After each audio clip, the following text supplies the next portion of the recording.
ស្មងស្រឡាញ់អូនត្រង់ស្អាតមិននឹងស្មានអូនមានគេសំខាន់មិនចង់ធ្វើបែបនេះព្រោះតែមានចិនស្រឡាញ់អូនក៏លងចិនខ្លាំងលើបងហើយស្រឡាញ់មានន័យអ្វីបើអូនមានគេថែឲ្យចិនស្នេហ៍លើគេអ្នកមានលុយសូមต้องធ្វើបែបនេះរិនធ្វើឲ្យបងអង្អន់ខូចិនធ្ងន់ព្រោះអូនមានគេស្រឡាញ់គ្នាយូរទើបដឹងអូនមានគេអូនលួចលៀងស្នេហ៍នៅក្បែរប្រជែងចាំមិនបានតាំងចិត្តធ្វើឲ្យបងខូចិនធ្ងន់ស្រឡាញ់បងខ្លាំងតែទៅខំលៀងណាថ្លៃយល់អារម្មណ៍ពេលបងនឹងខូចិនខ្លាំង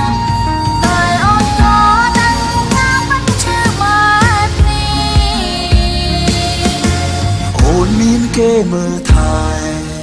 កុំលយឲ្យបងលងវើរកគេនួនអងបងដងខ្លួនអូនមិននឹកស្មានថាមនុស្សដែលបងស្រឡាញ់ទីបំផុតធ្វើដល់បងដូច្នេះទេអូនមានគេចិញ្ចឹមហើយអូនមកស្រឡាញ់បងធ្វើអីអូនសំទោសគ្រប់យ៉ាងអូនក៏មិនចង់ដូចគ្នាតែអូនមានហេតុផលរបស់អូន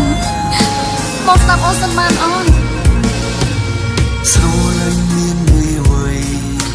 បើអូនមានគេថែឲ្យចិនស្នេហ៍លើគេអ្នកមានលុយសូមต้องធ្វើបែបនេះរិនធ្វើឲ្យបងអង្អន់ខូ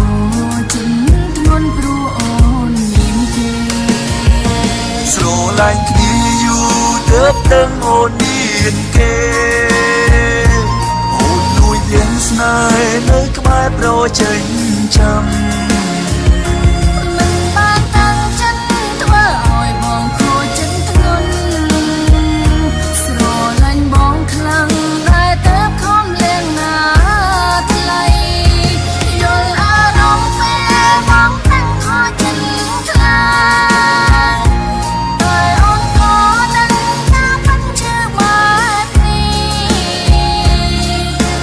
អូនមានគេមើលថែកុំលយឲ្យបងលងវិលរកគេនួនអងបងដងខ្លួនស្រឡាញ់គ្នាយូរទើបដឹងអូនមានគេអូនលួចលៀងស្នេហ៍នៅក្បែរប្រជែងចាំមិនបានតាំងចិត្តធ្វើឲ្យបងខូចិនធ្ងន់ស្រឡាញ់បងខ្លាំងតែទៅខំលៀងណាថ្លៃយល់អារម្មណ៍ពេលបងនឹងខូចិនខ្លាំងតែអូនក៏ដឹងថាមិនជឿបែបនេះអូនមានគេចិញ្ចឹមសង្ឃឹមថាបងយល់ពេលដងអូនប្រកែជួនមកហើយពេលដងអូនប្រកែ